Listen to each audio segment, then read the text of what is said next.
नमस्कार भारतवासियों, उठो जागो और तब तक मत रुको जब तक जीवन के लक्ष्य की प्राप्ति न हो जाए। इसी महामंत्र से भारत के युवाओं को जगाने वाले युग पुरुष स्वामी विवेकानंद जी के बायोग्राफी समरी सीरीज की इस यात्रा में आपका स्वागत है। भाइयों एवं बहनों, पिछली कड़ी धर्म महासभा के किंचित बार भाग 2 में हम लोगों ने जाना था कि व्याख्यान कंपनी की सहायता से स्वामी जी अत्यंत श्रमसाध्य कार्य में लग गए और कुछ ही समय में अमेरिकी समाचार पत्रों की भाषा में तूफान के सदृश से अमेरिका के विभिन्न स्थानों में द्रुत गति से भ्रमण करने लगे और अमेरिका के समाचार पत्रों में जो सुंदर संवाद प्रकाशित होते थे उन्हें संपादकीय टिप्पणी के साथ इंडियन मिरर आदि भारतीय समाचार पत्रों में प्रकाशित किया जाता था।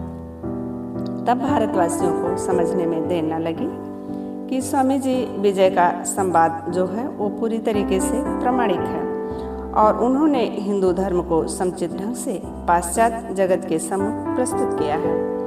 वस्तुतः सबने यह स्वीकार कर लिया कि स्वामी जी का अभ्युदय एक महत्वपूर्ण ऐतिहासिक घटना है।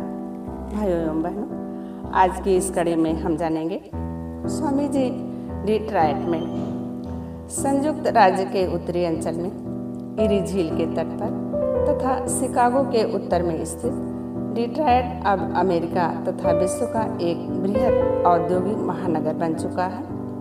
स्वामी जी के दिनों में वह इतना समृद्ध न होने पर भी विविध कारणों से विशेष महत्वपूर्ण था।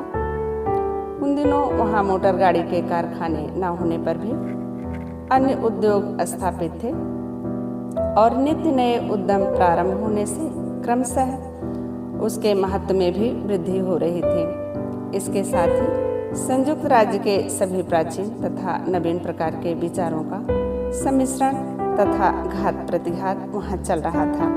अतः स्वामी जी के वहाँ निवास की क्रिया प्रतिक्रिया भी वैसी ही प्रबल हुई थी।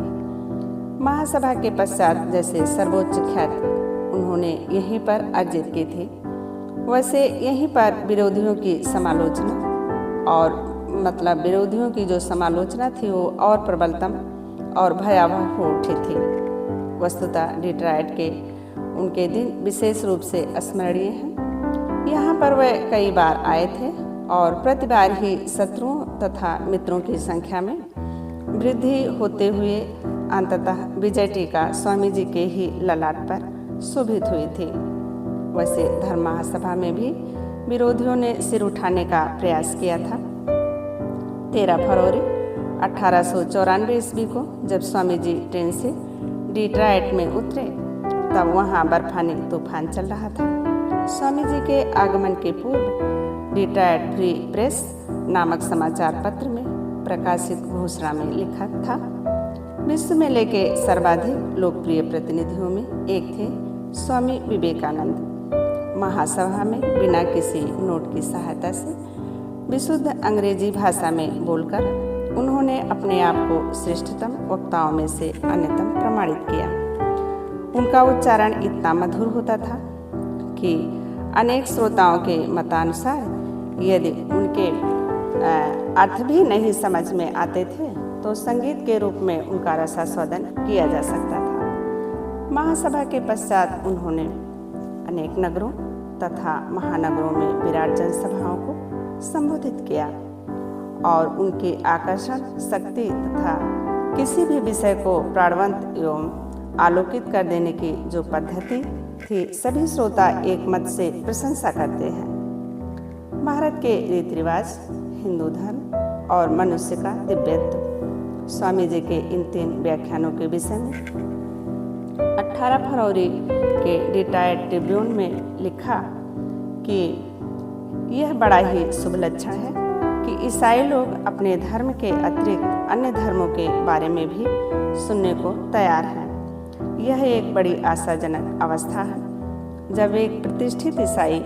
एक प्रतिष्ठित हिंदू से मिलता है और उसके वक्तव्य को आदरपूर्वक सुनता है।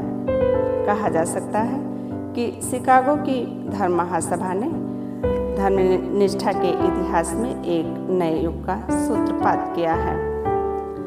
अपनी वक्ता शक्ति के सफलता के फलस्वरूप वह इतने लोकप्रिय हो गए थे कि उनके पास व्याख्यान के लिए असंख्य आमंत्रण आते थे। उन सभी को स्वीकार करना उनके समय तथा स्वास्थ्य की दृष्टि से संभव न था, तथा जिन्हें वह स्वीकार कर लेते थे उनके फलस्वरूप उन्हें सप्ताह में 12-15 व्याख्यान देने पड़ते थे। इससे उनका शरीर और मन काफ़ी थक जाता था स्वामी जी का। कुछ दिनों बाद उन्हें लगता कि बुद्धि का भंडार मानो शून्य हो गया है और वह सोचते, अब क्या करूं, कल क्या बोलूँगा। ऐसी चरम अवस्था में अप्रत्याशित रूप से दैवी सहायता आ पहुँचती, जिसके फलस्वरूप रात में सो जाने पर मध्यरात्रि के समय उन्हें एक ऊंची आवाज़ सुनाई देती, जिसमें उन्हें अगले दिन के व्याख्यान की विषय वस्तु मिल जाती थी। स्वामी जी को कभी कभी यह आवाज़ काफ़ी दूर से आती प्रतीत होती, फिर क्रमशः निकट आती जाती, अथवा देखते कि वह बिस्तर पर लेटे हैं और कोई दूसरा समीप खड़ा होकर व्याख्यान दे रहा है, या फिर कभी दो आवाज़ें व्याख्यान के विषय पर तर्क वितर्क करती, जिससे उन्हें अगले दिन के लिए सामग्री प्राप्त हो जाती। और इनमें से अधिकांश विचार स्वामी जी को पहले से अज्ञात तथा नवीन प्रतीत होते। कभी कभी तो उस मकान में रहने वाले अन्य लोग भी ये वार्तालाप सुनकर अगले दिन स्वामी जी से पूछते, स्वामी जी, कल रात आप किसके साथ इतने जोर जोर से बातें कर रहे थे। इस पर स्वामी जी मृदु हास्य के साथ दो चार ऐसी बातें कहकर टाल जाते कि प्रश्नकर्ता के मन में यह सारा व्यापार और भी रहस्यमय हो उठता। ज़्यादा पूछताछ करने पर वह व्याख्या करते हुए कहते, अरे वह कुछ भी नहीं, स्वयंक्रिय मन की स्वकेंद्रित क्रिया मात्र है। वही अपने को दो भागों में विभाजित करके उपदेश देती है, बातें करती है और विचार करती है। यह आत्मा की असीम शक्ति का परिचायक है। आत्मा की असीम संभावनाएं इसी रीति से निद्रा काल में अभिव्यक्त होती हैं। इसके अतिरिक्त इसमें और कोई अलौकिक रहस्य नहीं है, ऐसा स्वामी जी कहते। अपने घनिष्ठ शिष्यों से वह यह भी कहते कि इसी को दैवीय प्रेरणा या इंस्पिरेशन कहते हैं, परंतु वार्तालाप के दौरान वह प्रायः इन सबको कोई महत्व नहीं देते, इनकी अलौकिकता को स्वीकार नहीं करते और युक्ति की सहायता से समझा देते कि मन की स्वाभाविक प्रक्रिया से ही ऐसा हो जाता है। इन्हीं दिनों उनमें अलौकिक योग शक्तियों का भी स्मरण हुआ, परंतु सामान्यतया वह उस शक्ति का उपयोग नहीं करते थे। जिन विरल अवसरों पर वह उनका प्रयोग करते, उस समय कोई ना कोई विशेष कारण विद्यमान होता था। उनके अंदर ऐसी शक्ति थी कि इच्छा हुई तो स्पर्श मात्र से दूसरों के जीवन गति में परिवर्तन ला सकते थे। स्वामी जी कमरे में बैठे ही दूर का समाचार जान सकते थे और दूसरों के अंतर्मन की बातें देख लेते थे। कई बार देखने में आता कि पूछने से पहले ही वह प्रश्नकर्ता की शंका जानकर उसका निवारण कर देते। दूसरों की ओर देखकर ही वह उसके विगत जीवन के रहस्यों को खोल सकते थे। स्वामी जी शिकागो के एक धनाढ्य व्यक्ति योग की शक्तियों के विषय में संदेह करते थे। एक बार उन्होंने स्वामी जी की हंसी उड़ाने के उद्देश्य से कहा, महाशय, आप जो कहते हैं यदि वह सत्य हो तो फिर मेरे मन के गठन तथा मेरे अतीत के जीवन के बारे में कुछ बताइए। स्वामी जी ने क्षण भर के लिए रुक करके उसके बाद अपनी तीक्ष्ण दृष्टि इस प्रकार उनकी आंखों पर स्थिर कर दी कि वह अदम्य शक्ति के साथ उस व्यक्ति के देह और मन को भेदता हुआ निरावरण जीवात्मा तक पहुंचने लगा। वह सज्जन घबराकर कह उठे, स्वामी जी, आप मेरा यह क्या कर रहे हैं? लगता है मानो आप मेरी पूरी आत्मा को ही मत रहे हो और मेरे जीवन के सारे गोपनीय रहस्य चमकते हुए ऊपर आ रहे हैं। ऐसी शक्तियों के अधिकारी होकर भी कभी वह उनका उपयोग नहीं करते थे और न ही उन्हें आध्यात्मिक प्रगति का द्योतक ही मानते थे स्वामी जी। इसके फलस्वरूप स्वामी जी के पास आने वाला व्यक्ति आत्मोन्नति और धर्म की अनुभूति के पथ की जानकारी पाता और जीवन में एक नवीन पीड़ा की उपलब्धि करता। उन दिनों वह मानो बाकी सब कुछ भूलकर अमेरिका की आध्यात्मिक चेतना को जगाने के कार्य में विशेष रूप से लगे हुए थे स्वामी जी। अमेरिका की जनता भी उन्हें इसी दृष्टि से देखती थी।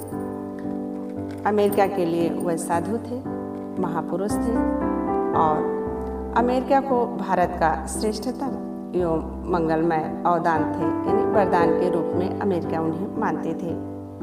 इसीलिए भारत के इन वरद पुत्र को अमेरिकी समाज ने अतीव आत्मीयता और सम्मान के साथ अपना लिया।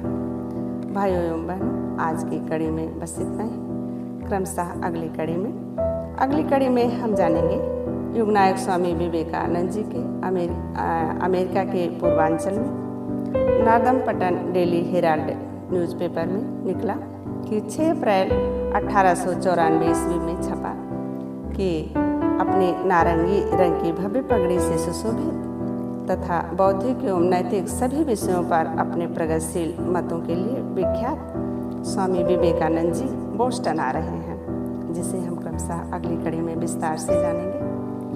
अमेरिका के पूर्वांचल में भाइयों एवं बहनों, स्वामी गंभीरानंद जी की लेखनी के माध्यम से युगनायक स्वामी विवेकानंद जी के इस दिव्य जीवन को जानना हम सभी के लिए सौभाग्य की बात है।